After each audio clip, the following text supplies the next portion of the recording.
Hey, everybody, what's up? And welcome in to the Athletic Fantasy Football Podcast on Thursday, December the 9th, week 14 of the fantasy football season and the NFL season. I guess that's really what we're basing this all around.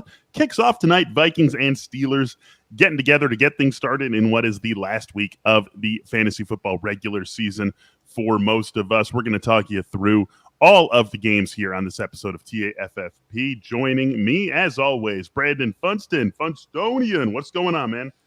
I need more sleep. That's what's going on.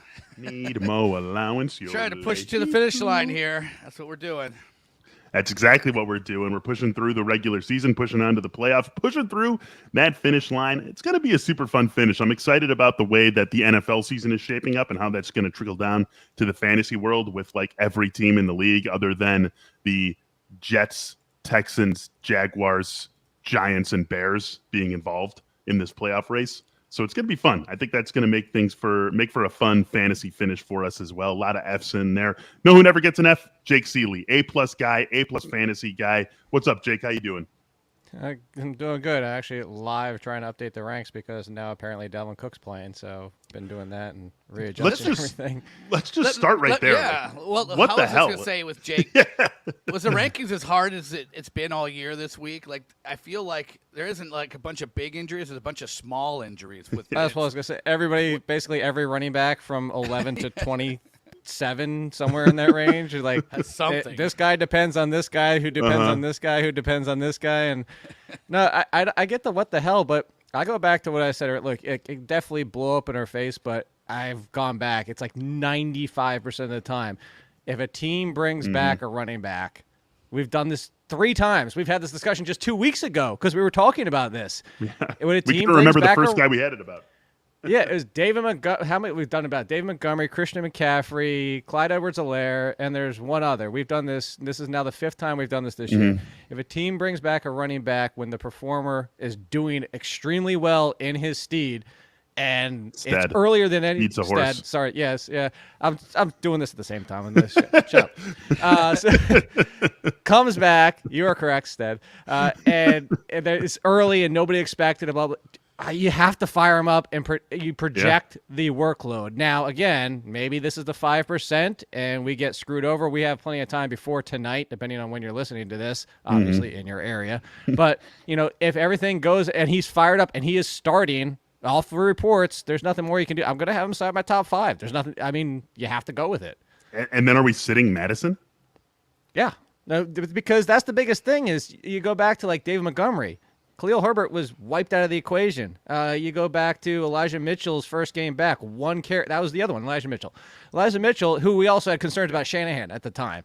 And he comes back and Sermon gets 1 touch and the very next week doesn't even get any. All these guys have come back and gotten their same exact workload. So when we've seen this from Dalvin Cook's also done this before. This year, he's done it. Alexander Madison just went ballistic in his game earlier this year, the first time he got hurt in his one game that he replaced Dalvin Cook. Yep, Cook comes back and goes just right back to his role. So I'm putting him inside the top 5. I have Madison. Where did Madison check in? He's right around like low 30s, high 40s. And again, it could blow up in your face, but if I have Cook, Cook's in my lineup. It sucks that we're doing this, but you look at Madison's game log and it is a spike. It's not rolling hills where he's been the guy and then he kind of tapers down. It's a spike and then it's a complete precipitous drop off when Dalvin Cook comes back. So you're right. If you just look at the history of it, Jake, it's always Dalvin Cook comes back and he's a man. So we've got Vikings running back starter, whoever it is. We've got Justin Jefferson. We've got Chase Claypool. We've got Deontay Johnson. We've got Najee Harris. We have 5 guys who you're not even thinking twice about. These guys live in starting lineups. And yet we have a total of 43, which is like the total du jour, except however you say week in French instead of jour. It's right around like 42 and a half, 43. That concern you at all, Funston? I mean, not to the point that you're going to suddenly sit Deontay Johnson, but like 43 in a game with all these high-end fantasy guys is not exactly what we want to see. I was saying this earlier in the week. I think these teams are kind of mirror images of each other. They even down to like the Justin Jefferson, Deontay Johnson kind of like main guy. teams that have a defensive identity that aren't actually that good on defense this year, that want to be run heavy, but are capable. And we've seen them play low-scoring games. We've seen them play high-scoring games. So I don't know. I don't know how Vegas would know how this thing is going to go, because I think it could go any which way. And so it doesn't concern me. I think a high-scoring game is very possible. But if you told me it was 16-13, I wouldn't bat an eyelash at that either. I think this is a kind of a box of chocolates game. I want to know which Steelers team shows up. That's really what it comes down to, because the Steelers, week in and week out, they can put up. They're kind of the Cam Newton defenses. You might get a top 5 defensive performance, and you might get, oh my God, we just gave up 40. Like you just never know. And last week, I kind of expected it to be kind of a grinder of a game. I even answered somebody's comment and said that last week of why I was a little below. I forget who I was low on. I think it was Marquise Brown or something like that. But it was like, it's a divisional. These teams generally grind out games when they face each other. But that's also the Steelers defense as a whole. Is that what that's always a possibility. Although I don't think. If you're betting, just stay away. If you're doing this, you just start everybody anyway. There's 3 options on both teams, and it's that simple. It's very simple. The running back and 2 wide receivers. Oh, tight ends, 4 options on both teams, and move on. You got this into a question, Jake, perfectly with the guy who you just referenced, because Corey watching us on YouTube. Thank you, Corey, for joining us, has a question of Cam Newton or Kirk Cousins for this week. I have Kirk Cousins 1 spot in front of Cam Newton. Yeah, I'm like 15 on Cam Newton right thereabouts, and I'm like 13 or 12 on Cousins. So I do agree. I have Cousins just slightly ahead of Newton, because this is playoff week. You'd rather, I think, take a little bit safer floor. There you go. Wait. What week is it? It's make playoffs. The playoffs. Make the playoff week. Yeah. Talking about playoffs. Love a Jim Morris shout out. How about a Buccaneers-Bills shout out? Let's get into that game. Bucks are 3-point favorites against the Bills. This is the sort of total we like to see, 53.5. And obviously the Bills are ready to wash the taste of that Monday Night Football game out of their mouth. Is this one as easy as it seems, you guys? Like, is this going to be that scoring fantasy bonanza that we're all wanting to see and expecting to see when these two teams get together? What do you got for us, Jake?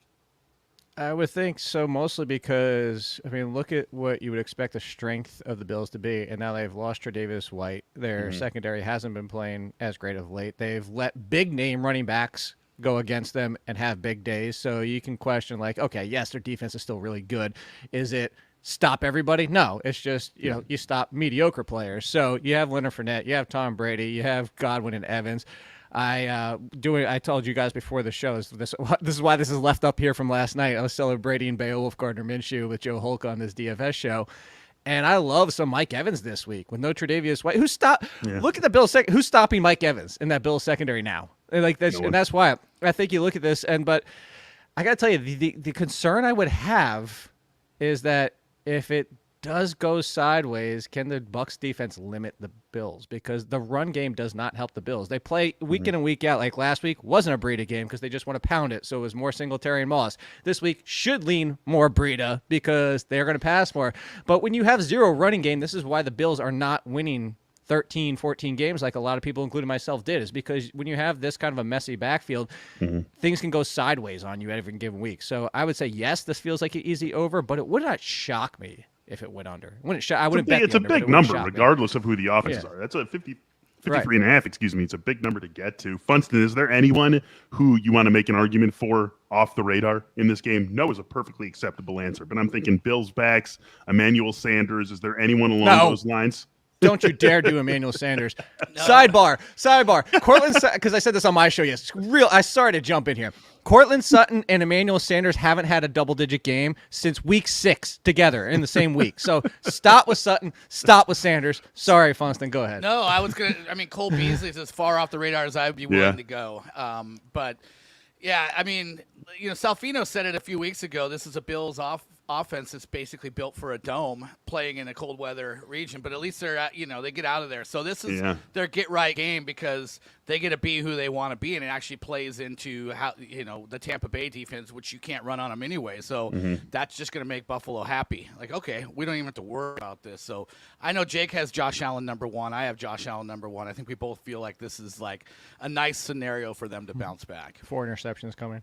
4 interceptions coming. 4 How about interceptions is fine. 3 touchdown passes and like 300 1 yards rushing. and 50 rushing yards. Oh, and a so a rushing Taysom Hill TD. game? That's what we're going for. Yeah, the old Josh Taysom Hill Allen sort of game there. We've got potentially on tap. Chiefs and Raiders, you guys. 8.5-point favorites are the Chiefs. 47.5 for the total on this one. Who wants to jump in and make a case for Derek Carr as a starting fantasy QB this week? Anyone? He's been so tepid lately. Yeah. I apparently hate Derek Carr because I'm -4 in consensus, so I'm not making the case for Derek Carr. I'm not either. The Chiefs defense has been playing a lot better lately, as you mentioned. Look, I don't know if we want to mention his name because like let's be honest, like this offense, call me crazy, but the offense has been disjointed since they lost Ruggs. Yes, Deshaun Jackson has come in and had spots, but with that and Darren Waller, it's been the combination of the two. That kind of like Waller's not been healthy. He hasn't been the Waller from last year. The past couple of weeks, it's what's similar to? It's similar to Washington earlier this year, where they couldn't just let's get all of our guys on the field. Let's get some consistency going. Let's have, just multiple threats where defenses have to worry about it. The only threat that's really working right now are Renfrow and Josh Jacobs. That's it right now. And so, and as much as we love in fantasy and everybody loves Renfrow for the fun of it, he should not be your number 1 receiving weapon. And that's what he's been.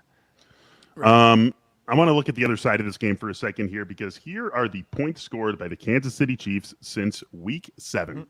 3, 20, 13, then 41, 19, 22.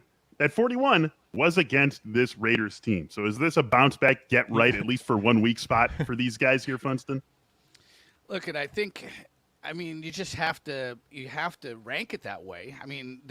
This is thankfully not a whole bunch of guys either. Like you're not sitting Tyreek Hill, you're not sitting Travis Kelce, you're probably not sitting CEH, and Darrell Williams is a fine flex play because of his involvement in the passing game and Pat Mahomes. So we're not talking about anybody in this situation that you aren't already playing anyways, and you're hoping for a better than what you've seen lately kind of deal.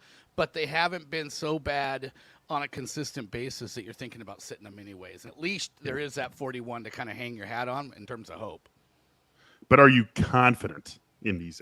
You're not. I'm not confident in the Chiefs' offense at all. Yeah. It's kind of been like the Cowboys as well. Like 1 week really good, 1 week really bad. Except for the Chiefs, has been a few more weeks of more bad than good. Yeah. Look, it comes down to the same conversation when I dove into it in the waivers, and then we talked about it that week, and then the very next week is when he had the 5 touchdown game. And I'm not saying that I found the answer because the 1 week is actually I'm not saying it either. No, well, because the 1 week was the anomaly. Honestly, you ran through the games. The 5 touchdown game was the only good one in there. All the rest of them were kind of stinkers. But it's the same issue we talked about back then, in case anybody wasn't listening to us back then. It's not just cover 2 now at this point, because they even mentioned that during the broadcast where I happened to be listening to the game. And they said it's not just a cover 2 anymore, talking about the same thing I am, because they're even smarter than I am. That's why they're broadcasters.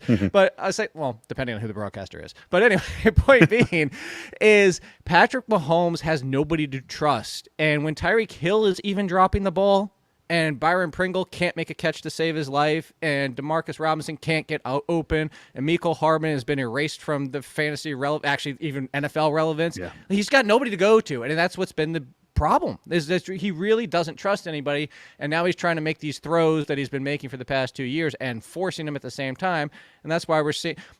I likened it to this, Mike. I said it's like Steph Curry when he heaves up the half-court shot. Like, sure, we see the highlight when he makes the 1 out of 10 because NBA is like, oh my God, Steph Curry's insane. We don't see the 9 that he misses from half court. Yeah, and we're seeing it all for Patrick Mahomes certainly this season. But man, I just feel like this should be a spot where they can lean on what they did against the Raiders the first time, and hopefully, right, and hopefully get right a little bit. We need some Christmas music, you guys. I know we're gonna be talking about that for sure. But all these ads are holiday reads, and we need some like little jingle bells behind me or something going over when we talk about Mint Mobile. This holiday season, the best deal in wireless can only be found at Mint Mobile. Right now, when you switch over to Mint, buy any 3-month plan, you'll get another 3 months for free. As the first company to sell premium wireless service online only, Mint lets you order from home and save a ton with plans starting at just $15 a month. All plans come with unlimited talk and text and high-speed data delivered on the nation's largest 5G network. You choose the amount of monthly data that's right for you, and everything else stays the same. You keep your phone. You keep your phone number. All that changes is the plan. And, of course, what you're paying for it. For a limited time, buy any 3-month Mint Mobile plan and get 3 more months for free by going to mintmobile.com/fantasy. That's mintmobile.com/fantasy. Cut your wireless bill to $15 a month. Get 3 months for free. mintmobile.com/fantasy. Work attire, guys, it has changed, and it has changed for the better. The days of wearing uncomfortable business clothes are over. You don't have to sacrifice style for comfort with Cuts clothing. I can speak to that. I've got some Cuts myself, and they really do nail that. You are not sacrificing style for comfort. You're not sacrificing comfort for style. You are feeling good and looking good in all the stuff that Cuts has, and they've got all sorts of stuff. They've got you covered for all occasions and seasons with polos, bomber jackets, joggers, and more. Cuts has your holiday shopping covered as well. A ton of new products and special site-exclusive offers every day in December. Plus, you get 15% off site-wide at cutsclothing.com/fantasy. That's cutsclothing.com/fantasy to get 15% off, and make sure you take advantage of those can't-miss daily deals every single day in December. All right, guys, another big game, Monday Night Football, Cardinals and Rams. Cardinals are 2.5. Oh, there goes Beowulf. There goes Beowulf. Oh, down goes Beowulf. Down goes Beowulf. Appropriate because Hurst is coming back next week. Perfect timing on that. How about Cardinals and Rams, you guys? 2.5-point favorites are these Arizona Cardinals against the Rams. Cardinals, of course, won this first game in L.A. between these two. Should be another fun one when we get these teams together. Let's look at the Rams running back situation. How are we handling this one? Jake, you take this first. He took down freaking Master Chief, too. So you said the Cardinals were handling this, right? But did I say the Cardinals? Because I meant the Rams. My bad. Rams. Okay. Rams running back. Okay, Rams. We're handling the Rams. Yes. We're trying to parse through what the hell Sean McVay said while he straddled the fence like nobody ever has, with saying that Darrell Henderson looks great as the lead, and that's why he's so good. But at the same time, Sonny Michel gets in a groove and gets that run and blah blah blah blah. Yeah, we have no idea. I'm going to go back to. Too. I know. So that's the big thing here, and that works on the other side too. Chase Edmonds was activated today, but that works. You're going to not be able to wait. I would play safe options. I'm not saying I love Devonta Freeman, but I would go Devonta Freeman between either of these backfields except for James Conner, because even if Edmonds comes back, James Conner feels okay. The Rams situation, I still have Darrell Henderson over Sonny Michel. I think we could see a split more like Zeke and Pollard, the Broncos running backs, something like that, where Darrell Henderson's not getting 80%. But the thing is we saw this happen earlier this year, and Henderson came right back. It was like 90%. Yep. So I'm still going to rank Henderson over Michel, but if the split is greater, and even if Michel was in the lead this week, it would not shock me. I hate to say it because I don't want injuries, and I love Henderson the player, but I'm kind of just hoping Henderson's out, just for clarity. Well, and they did they promoted Mekhi Sargent from the practice squad, which led some. Well, they did that earlier this year too. Yeah. Yeah, I'm ranking Henderson ahead, but I'm kind of in the back of my mind, sort of. And in a way, I agree. I'm hoping that Darrell Henderson actually doesn't play. I think that makes the waters a lot less muddy, and then it's just Sonny Michel. But we're not going to know when we're setting lineups. You might. Oh, we'll know by Saturday. Sometimes. I don't know. Only if he's just a game time decision. But no, Saturday. I was like yeah, that's what I'm saying. They might say something. You're that quizzical face that you have. Saturday's been. I love this year. Not only are Sunday mornings we're getting actives early, we're getting a hell of a lot injury news on Saturday this year. Where it's like Saturday midday. It's been like, oh, blank isn't playing, or blank missed practice, blank is and I love it this year. It's made things so much easier for me. It's cut my scramble from like 4 hours down to like 2.5 on Sunday mornings. But this is a situation where we don't have to know, right? On Saturday. Oh no. We're not guaranteed to know. Yeah. I'm saying, but there's a chance that we might find out on Saturday. What about Van Jefferson and OBJ? You guys, how are you treating them this week? You take this one first, Funston. It's the Rams offense. It's the number 2 and number 3. I agree with Jake. I mean, I kind of was pushing for OBJ to kind of be on a level with Van Jefferson, but I think just watching the context of the games the last couple of weeks, like you can see that Van Jefferson probably deservedly needs to be the number 2 Rams receiver in your ranking. So if you're kind of like trying to weigh the two of them, there's more upside there. But I have Van Jefferson as a mid back end top 30 wide receiver, and Odell Beckham in the kind of early to mid 30s. So there's about a half a tier ranking difference between them at least. Wait, you're not backtracking off Odell Beckham, are you? Sounds like it a little bit. A little bit. What? You know, I have to tease you for that. I just said I come around. I watched the last couple games. You and know, I had to tease you a little bit about that. This is all supposed to be. You say things, they become water under the bridge. No one ever talks about them ever again. That's been the beauty of my many years of being a fantasy analyst. People don't try to pin me to the wall for things I've said. Ask Beller about Aaron Jones and Austin Eckler from last year. They still like that's never going to die. How right I was about that? You mean? Is that what you're talking about? How you weren't right? Nobody was right. See, we don't even know. Now we're all confused. Man, I am a little bit confused. So I'm just going to move on to Browns and Ravens. The Browns 2.5-point favorites in this game. You guys, 42.5 is the total. Like I said, the total du jour, but weak. Isn't it like Saman or something like that? It's got to be something like that. Anyways, who cares? We're not here having language lessons or anything. Browns 2.5-point favorites. It's actually 1.5 earlier in the week. Jake, in your rankings column, you've got a little bit of love for Jarvis Landry. Let's hear why. Well, a couple of reasons. It started with the fact he's facing the Ravens, and then boom, done. Similar to the Giants. It's so it's funny. This seems to be the catchword this year, or the cliche word, or where everybody's using the word funnel this year. Like that, I just see this everywhere. It's a funnel defense. They funnel this, they funnel that, and I think it's now become like a catch-all term, and it's kind of getting misused in places. The Ravens defense funnels defense in front of them, if we want to go that route. Similar to the Giants defense. Is like you can beat the Ravens defense, and you've seen this an entire year, but you beat them in the specific area of the pass defense. Mm-hmm. Jarvis Landry had 111 yards against this defense doing that such thing, the intermediate game. Well, on top of that, now they don't have Humphrey. They don't have corners to play overtime. They don't have corner, like whatever. This is how you beat them. Of course, the Browns could always go run ballistic, but the good thing is the Ravens' defense on the run side of things is still strong enough to keep them in check and force. If this is the biggest question of this entire game, though, if Baker Mayfield comes out and is actually healthy? Question mark. And like, is he going to be wheeling out there with crutches and like an arm in a sling? Or like, I mean, so if Baker Mayfield has 30 attempts, I mean, you're expecting 30% of them to go to Landry. I would certainly be expecting that for sure. Yeah, and I think both Njoku and Harrison Bryant are out. So, you know, a team I like that likes to actually run 3 tight end sets is going to have only one, because I was looking at their depth chart. If they have another tight end, it's someone they just brought in or pulled off the practice squad that I haven't even seen yet. But they're not going to get a appreciable play right out of the gate against Baltimore. So I would think this would be more wide receiver set heavy. And Jarvis Landry kind of can, live in that area where tight ends live anyway. So, and Baker Mayfield has said he's healthy right now. So, so we'll see. I think it's a great situation. How high do you have Landry? Because I have him pretty high too. I have him like 27 or 28. I could look at that range, but I have Hooper is above even Noah Fant. Stop with Noah Fant too, by the way, everybody. Yeah, I do too. Something we've talked about a lot.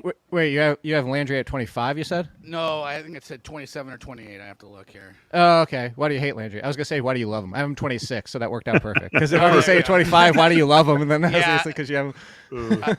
I could see myself moving him to 27. I don't know if I have him one spot over, which seems to be lower on, is Brandon Cooks going against your Seattle team. As Brandon knows. See, I have Cooks one spot ahead, but we're in the same range.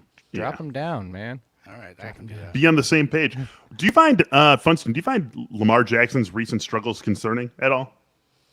I mean, he's the best of a Jalen Hurts / Taysom Hill / Cam Newton kind of quarterback, and because he was been a bit better throwing the ball than those guys, but lately throwing the ball has been a little bit of a crap show, and so I have some concerns there, but the rushing numbers are always going to be there. It provides a safe floor. Well, no, they're not going to always be there. No. From our own Jeff, I'm not going to pronounce his last name. Thank you. Zrebic is saying that more no huddle is on the table. They realized the thing that I don't know why Dan Orlovsky and everybody else on TV, including everybody at home watching it, just like we were, realizing that when you run the same play on third down every damn time when it's 3rd and 7, and it's like, and they had that. You talk about a broken offense, but why I'm not concerned, to piggyback off Funston, is I don't care because he still runs. He's 60 yards. So like, if he was Patrick Mahomes, that's the funny thing is I'm more concerned about Patrick Mahomes than I am Lamar Jackson for fantasy purposes. Makes sense. Yeah. No, it totally makes sense. I mean, this is why Greg Roman's the worst offensive coordinator in the league. I mean, because we see it every time Lamar Jackson has to go into that hurry up. He actually is amazing. So I just do that out of the get-go. Just go from the jump. He's awesome when he's playing like that. All right, guys, let's rapid fire this really quickly. Just yes or no answers. Devontae Freeman over A.J. Dillon. Yes. Yeah. Devontae Freeman over Jamal Williams. Yes. Well, no. It sounds like Swift's not playing. Okay, so yeah, I'll go Jamal Williams in that case. Devontae Freeman over James Robinson. Yes. If you want the floor, if you want the upside, I would still go James Robinson. Jake, I checked out that interview he had on that Jaguars show, and I could not believe it. I felt bad. I wanted to give James Robinson a hug. I felt so bad. I know. I feel like, dude, is that like the most contrite and he didn't do anything wrong interview I've ever seen? It's like, it's just seriously. And Carlos Hyde had a fumble as well, like you said. Mm-hmm. I know. Crazy. Carlos Hyde went to Ohio State. James Robinson didn't. Fumbles don't matter when you come from Columbus. Also, those were last time very. I'm sure James Robinson would have liked to have gone to Ohio State. That's probably more of an Urban Meyer problem. So wait, what you're telling me is that the Jaguars are drafting Chris Olave with like the 5th pick? Yeah, probably. And Ryan Day will be the Bears' new head coach too. It's just everyone's coming to the NFL. Also, very interesting ways of saying yes or no, guys. Dropping on that last one. today. 49ers Bengals. Let's get into that. This has swung in a big way. Bengals opened as 1.5-point favorites on BetMGM. 49ers now favored by 1 point on the road in this game. We got a total of 48.5 here, and that's one of the highest totals in the league this week. So, Jake, are you buying this as a high-scoring game? No, and I'm not buying the swing because I'm not buying the swing either. I love the Bengals in this I think the betting public and whatever the hell is going on over here needs to pay more attention to how big of a loss Elijah Mitchell would be because and it sounds like now dealing with a knee issue, but now they're saying that the concussion's still more concerning than the knee. The knee doesn't seem to be a bit. If Elijah Mitchell's in, I kind of do like this as this close. I would not touch the -1 on either side of things. Yeah. But I could see it going over if Elijah Mitchell's out there. But the biggest thing is now you turn to JaMychal Hasty and Brian Hill. Jeff Wilson got into limited practice on Wednesday. Yeah, but his knee, I don't know that he's playing. And if there's no Deebo Samuel, at that point, and this is where I'm going with it. At this point, the Bengals defense is kind of like the Steelers. It might show up and be really good this week. It might just be abysmal and one of the worst in the league.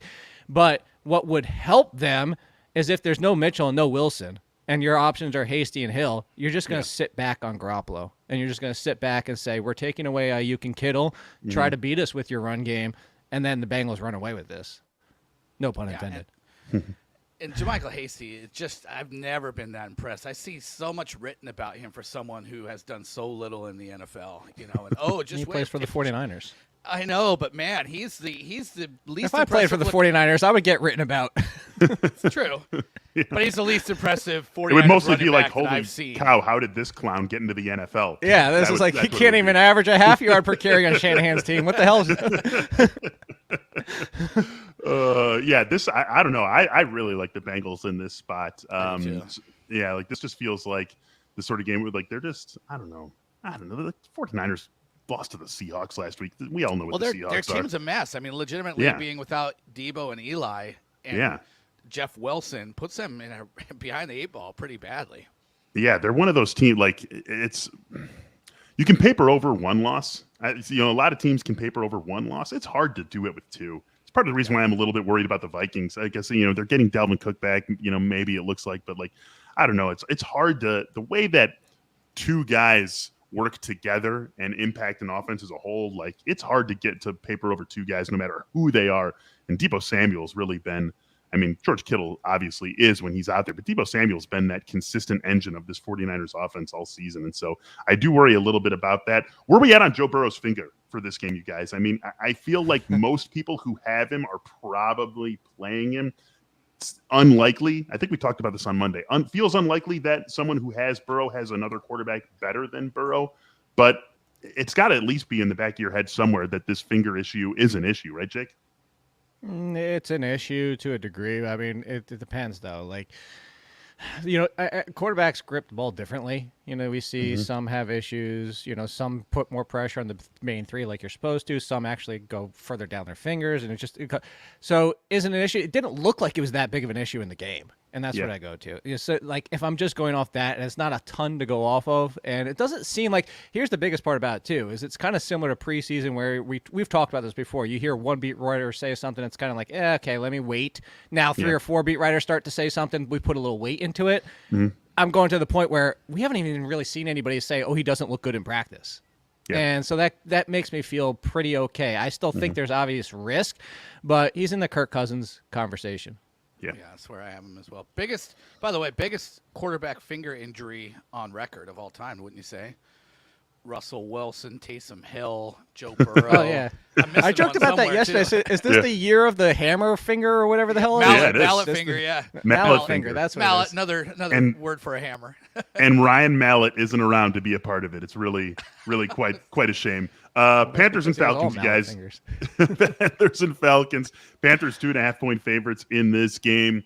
Chuba Hubbard, Russell Gage, Cam Newton. Can we get yeses or nos on those 3 guys from all you? Funston, why don't you go first? Hubbard, Gage, Newton. Well, I told you Cam Newton's kind of right in the middle of the pack for me in rankings. Got a decent ceiling. Obviously, might get pulled because he's so bad and the team has gone so bad.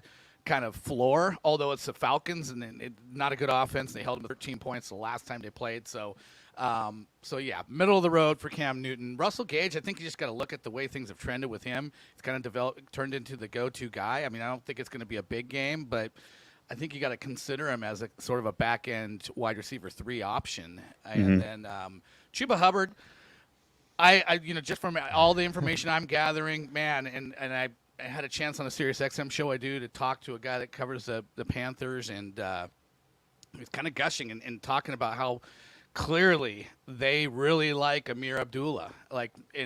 He's going to be a thing.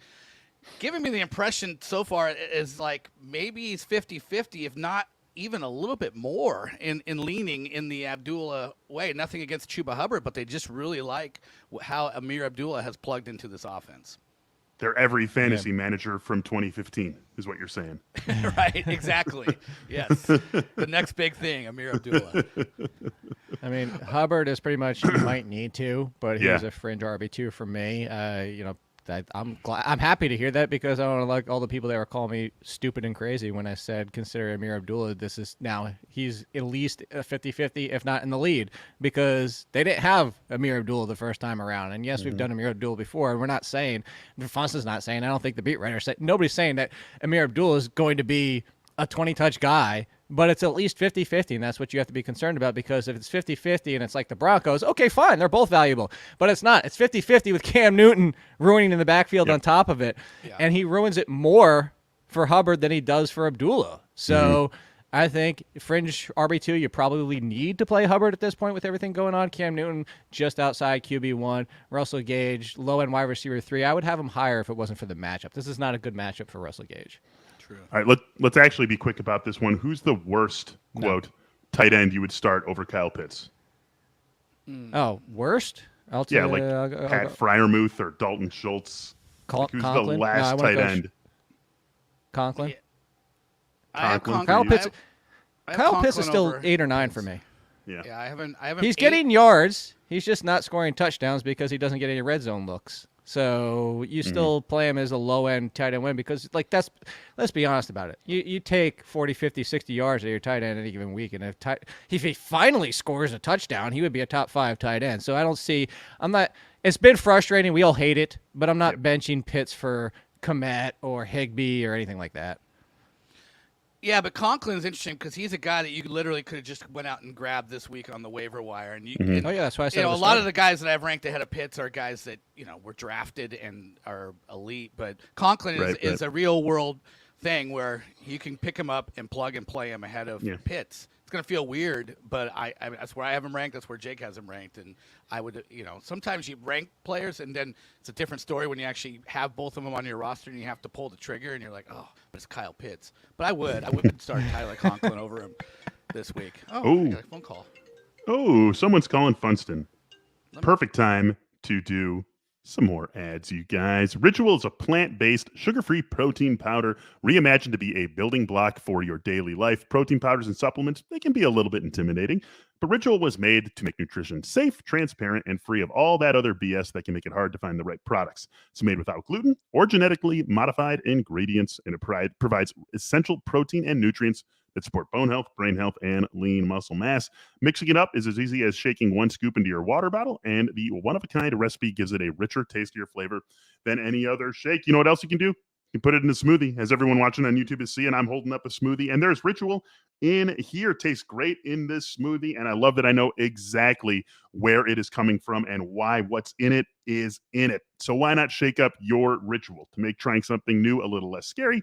Ritual offers a money-back guarantee if you're not 100% in love. Plus, our listeners get 10% off during the first 3 months. Just visit ritual.com/TAFF to add essential protein today. That's ritual.com/TAFF. Learning a new language can feel intimidating, just like what we were talking about previously. But thanks to Babbel, the #1 selling language learning app, the whole process can be addictively fun, fast, and easy as well. Whether you want to learn a new language for an upcoming trip or as an engaging new hobby, Babbel teaches bite-sized language lessons for real-world use. The 15-minute lessons make it the perfect way to learn a new language on the go. Other language learning apps use AI for their lesson plans, not Babbel. Babbel's lessons were created by more than 100 language experts. With Babbel, you can choose from 14 different languages, including Spanish, French, so you could learn how to say a week in French, Spanish, French, Italian, and German. Plus, Babbel's speech recognition technology helps you to improve your pronunciation and accent. You can get live classes, podcasts, games, video stories, so many different ways to learn the language of your choice. Right now, when you purchase a 3-month Babbel subscription, you'll get an additional 3 months for free. That's 6 months for the price of 3. Just go to Babbel.com and use the promo code FANTASY. That's BABBEL.com, code FANTASY for 3 months free.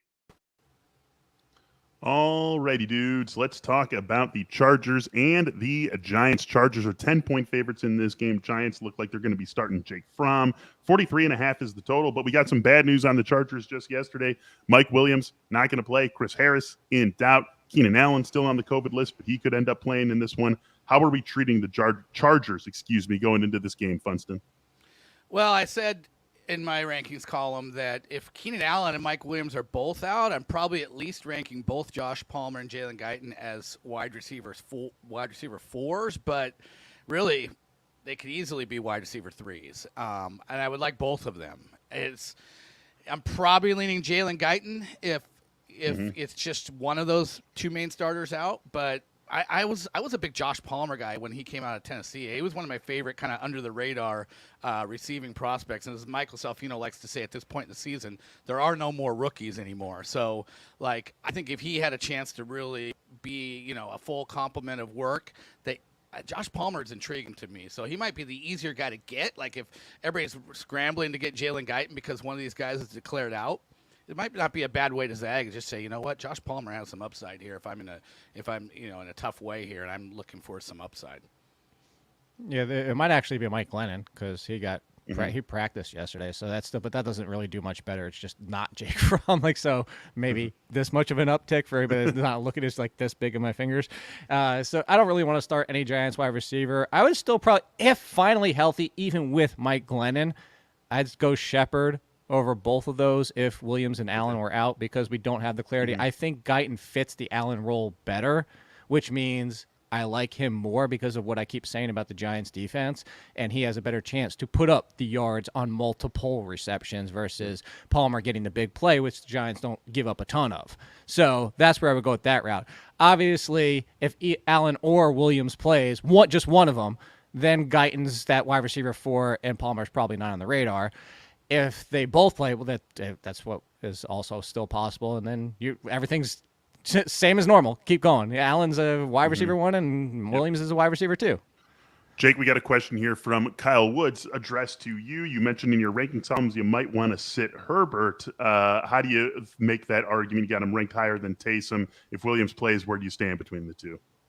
So what I want to say to Kyle is, why read part of the article and not the entire thing, Kyle? Where I say my rankings are still my rankings of how I would play them. I love you, Kyle. I'm just busting. No, I did say that, and I understand. But he's asking this question because Williams plays. So I'm going to clarify one thing.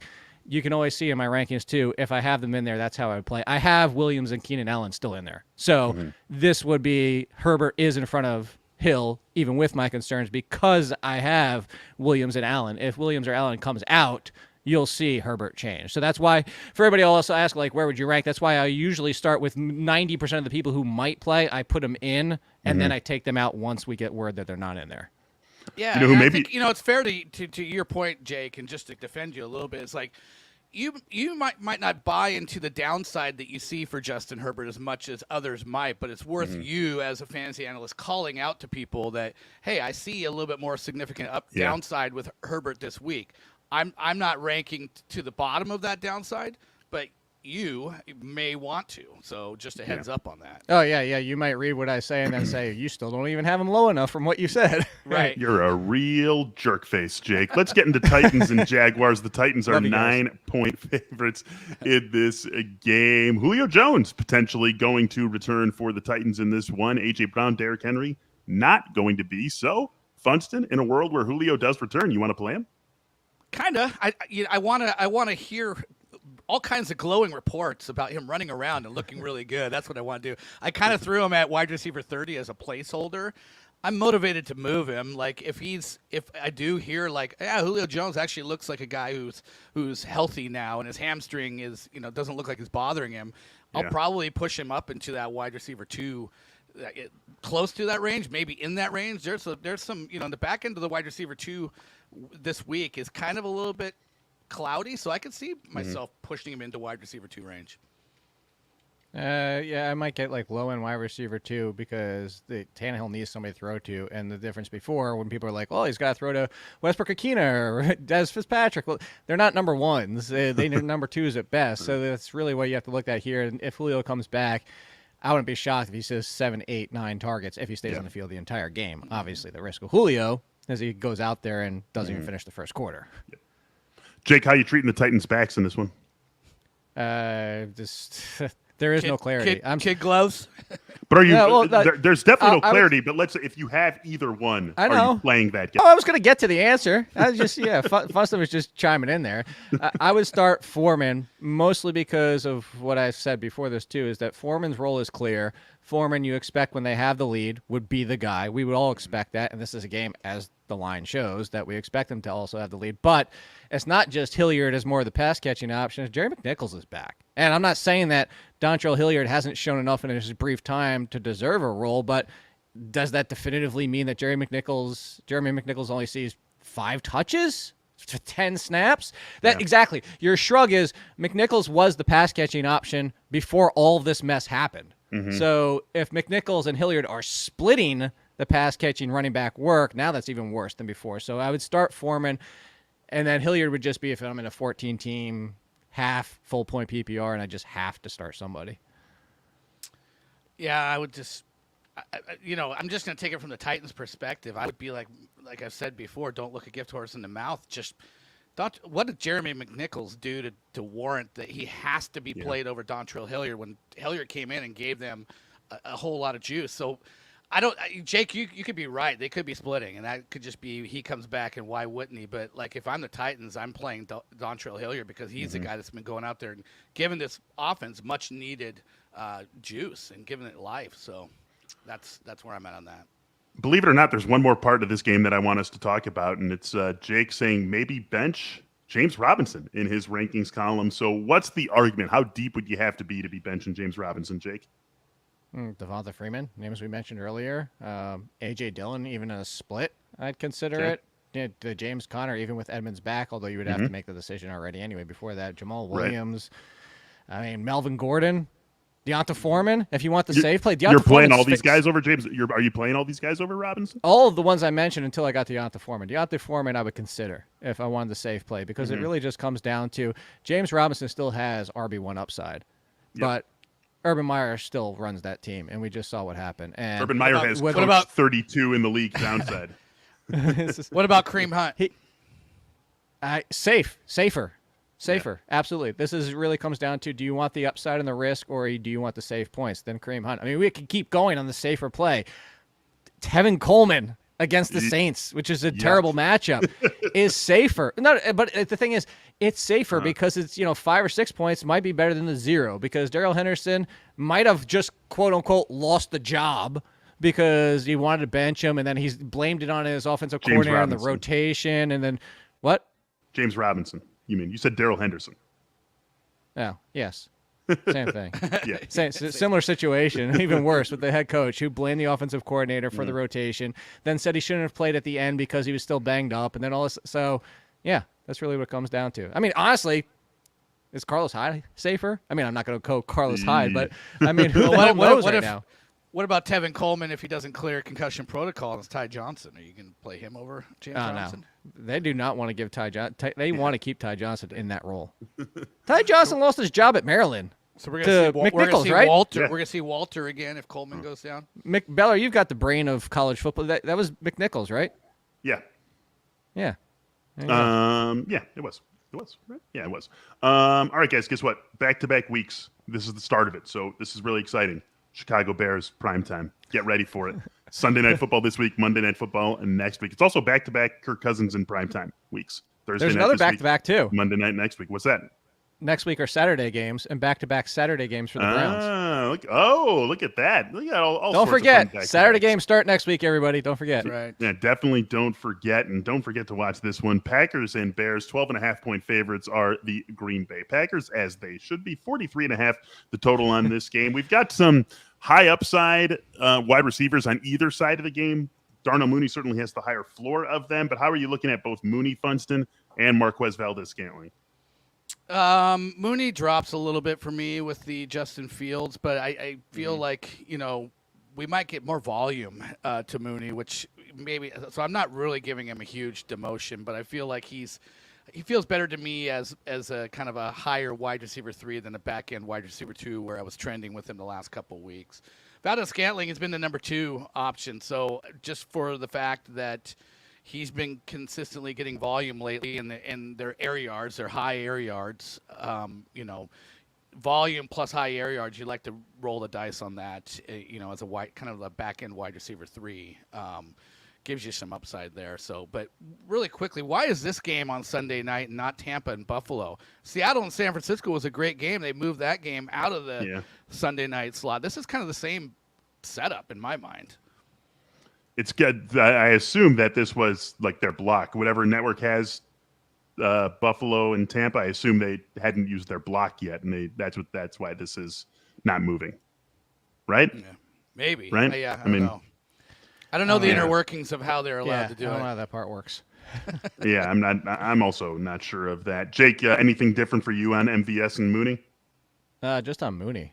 I'm completely. I still have him. I have him at 21. I will still roll out Mooney because I actually think it's potentially even better the way that Fields and him were connecting before Fields got hurt. So I'm still on 100% Mooney.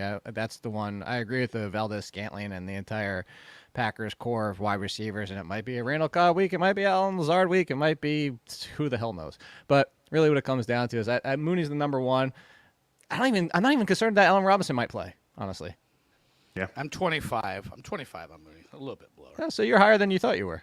Well, I said I said a high end wide receiver 3, so I should have said the highest end wide receiver 3. In a world where like running back resources are evenly spread across a league, are most leagues seeing AJ Dillon as a starter this week, Jake? Yes. I mean, I have AJ Dillon inside the high 20s, so he's a low end RB2. So look, the split more pronounced.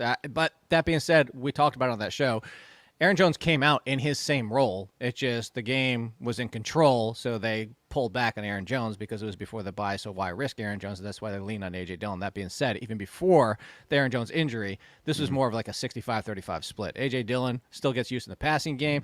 He's honestly in the Tony Pollard conversation.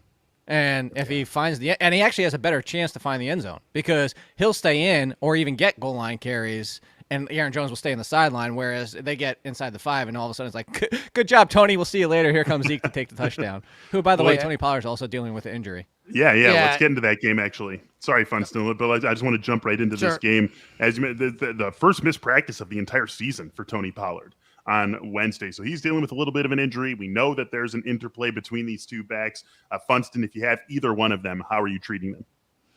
Washington's been good against the run. Ezekiel Elliott, we've talked about this for weeks. He does not look healthy. He looks old. There's a combination of high volume and the fact that he's actually beat up. Now Tony Pollard is as well. I ranked Tony Pollard ahead of Ezekiel Elliott this week, back-to-back basically, right? Kind of back into the top 20 running backs. And I don't know in my mind if I actually feel quite as good as I ranked them about them, but I feel like Tony Pollard's going to be okay, but don't love the running game here. I'm kind of high on Dak just finally having a really good game, and so I've ranked Dak accordingly. I have him as the number 2 quarterback this week.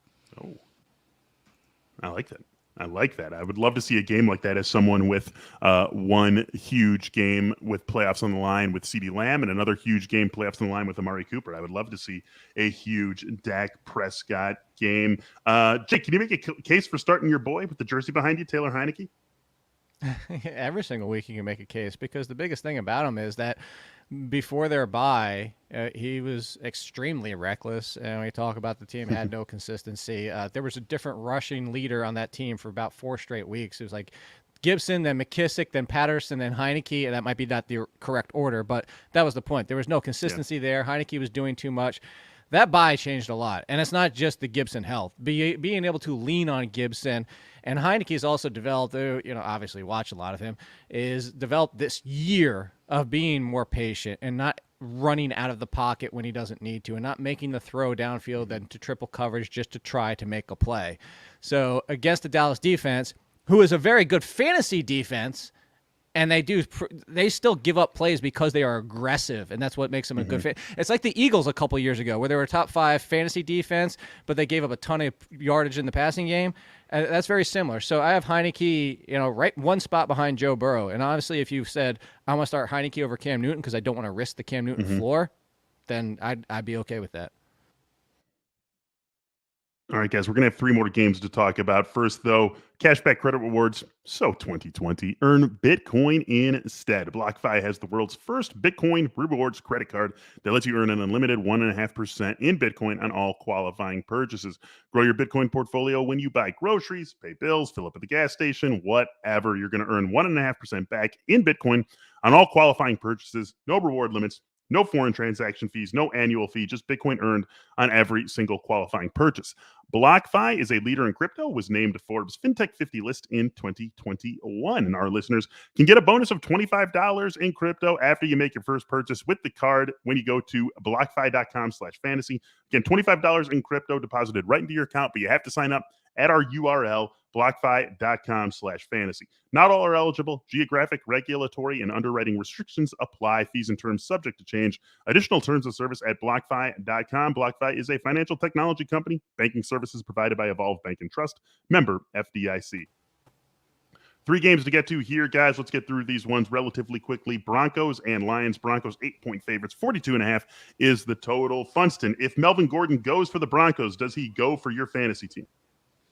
Yes, in a high RB3 kind of capacity. I was going to say about AJ Dillon. Look at, in a standard 2 running back 3 wide receiver setup with a flex. You're talking about Melvin Gordon versus guys like Jamison Crowder and Marquez Valdes-Scantling. And Melvin Gordon, even if Javonte takes a little bit of a lead, it's probably still good for 12 or more touches in this game. And I'm going to take that over those kind of guys all day long. 100%. Jake, you're on the same page there, yeah? Yeah, pretty easy, right? Where does Jamal Williams fit in? Jamal Williams versus Melvin Gordon. Who are you starting? Jamal Williams. And that's based on no DeAndre Swift. If DeAndre Swift's out there, then I would start both wrong. Obviously, Melvin Gordon over Jamal Williams. Jamal Williams would fall down into like the Tevin Coleman conversation in the 30s, high 30s. All right, I'm going to move on to the next game because I think that one's relatively cut and dry. Let's get to Saints and Jets. Saints are 5.5-point favorites in this one against the Jets. Who is the best quarterback, Jake, that you are starting Taysom Hill over? Who's like the next 2 quarterbacks in your rankings behind Taysom? right behind Taysom, right now, Matthew Stafford and Russell Wilson. I mean, that is spicy. Matthew Stafford. Is it? He was QB6 with 4 interceptions. Yes. Well, I'm not saying it's wrong, but it's very spicy. It's a very spicy take. I like it. He's going against the Jets, so he might have 20 rush attempts. I mean, honestly, so, him and Kamara are going to run the ball combined like 40 times. So yeah, right. I mean, without Ingram, with no Mark Ingram, he's basically the RB2. Again, I go back to he was the QB1 and the RB2. 4 interceptions. So, if you want to say Stafford, I'm fine with that. At Arizona, that Arizona defense is really good. I would say Stafford's clearly safer. Russell Wilson against Houston, even safer. Russell Wilson was finally starting to look healthy, and he was one barely sailed throw away from a huge game. And so definitely safer than them, but that's immediately where I would stop because there's no way I'm starting Cam Newton, Joe Burrow, Tyler Heineke, and Justin Fields over him. Yeah. It's funny. I just look at my rankings. I have Taysom Hill 9. I have Matt Stafford 10. I have Russell Wilson 11. So I'm on apparently on the same train with you guys. Hate Matthew Stafford. It's unbelievable. I do. Just can't stand. Whose body's more broken, him or Baker Mayfield at this point? I mean, Baker. Baker is just. I mean, Baker looks like he can't walk after every 3. It's like he summons the strength to like drop back and do a play, and then it all just drops out of him. And then he summons the strength again for the next play, and it all falls out of him. He's like an electric car. Which of these two pieces of food is more tainted right now? They're both spoiled, so that's that's the bottom line. Man, Taysom over Matthew Stafford. Not saying it's wrong, but it might be wrong. I like that game on Monday Night Football between the Cardinals and the Rams. I think we're going to get a high-scoring game. Last game on our Week 14 list: Seahawks and Texans. Seahawks 7.5-point favorites. 42 again. There it is. That 42 number on the total here. Russell Wilson, you guys both have him. Jake, were you on QB 11 also? You had him 2 spots behind Taysom, so you're both at QB 11. So I guess Funston, does that mean that he's back inside the circle of trust after what we saw last week? I mean, it's partly the matchup too, right? Like if this was a really tough matchup and you started to feel like he was going to get swarmed by a pass rush, like you would still have caution, but they don't have a running game. This is actually a real let's work on our passing game with Russell Wilson, and this could be I don't see how you get a lead and just lean on Alex Collins and Rashad Penny. They can't really do that right now. Yeah. So the nice thing here is we don't have to push the passing game the entire game, which is great news for Russell Wilson. So you're saying they're going to let Russ cook? Oh, he's going to be cooking. He'll have a chef hat on, probably a white apron, all that. Yeah. Yeah, Jake? Is he back in the circle of trust for you? Yeah, I was doing my best Dr. Evil to come here to me to give you a little mini me. Come here. Yeah. He is back in the circle of trust again. The finger. If we're sitting here with the estimation of random percentages that people always give to health, it looked like he was back to 90, 95. It was almost there. That one was the really only sailed throw. Other than that, he was zipping the ball, making throws on dimes. I mean, there's stuff that. So you feel better about Russell Wilson. Yes, you can pass against Houston. You can run against Houston. You can do whatever you want, but it also has Funston. You mentioned that backfield is kind of a mess right now. Although Penny got the most touches. It'd be hella fun if Funston, you run straight from the West Coast to the East Coast to celebrate and just across the nation. I said on Monday I thought this could be a Rashad Penny game. I really do. I mean. This could be the Rashad Penny moment this week. We'll see. Yeah. You'll hear the shouts across the world if that happens. It's from the West Coast to the Gulf Coast to be there in Houston with them, and then to the East Coast to be there with you, Jake. That's what he's going to do. Is that what it is? Yeah, that's exactly what it is. Got to celebrate with Penny first, give him a big hug, and then come to you and middle finger you or something. Yeah. Okay. Fair enough. Everybody would love to run to me to give me the middle finger. Are you kidding me? That's exactly how it works, you guys. That's good. That's it. I'm ready to call it a show. A very good show for us here. 14 games in the books for appropriately Week 14. Thanks so much to all you out there for listening to this episode of the Athletic Fantasy Football Podcast. Thanks to everyone who joined us on YouTube as well. For Brandon Funston, for Jake Seeley, I am Michael Beller. Week 14, playoffs on the line. The best of luck to all of you out there, except for you, Chris Brish, because I really need to beat you. So no good luck for you. No good luck for Zach Corris. Just good luck for me in those matchups. Good luck to everyone, though, who is not one of those two guys. Hope you get your wins, get into the playoffs, and you're back with us next week, Week 15, to talk Week 15 rankings. We'll talk to y'all soon. See you later.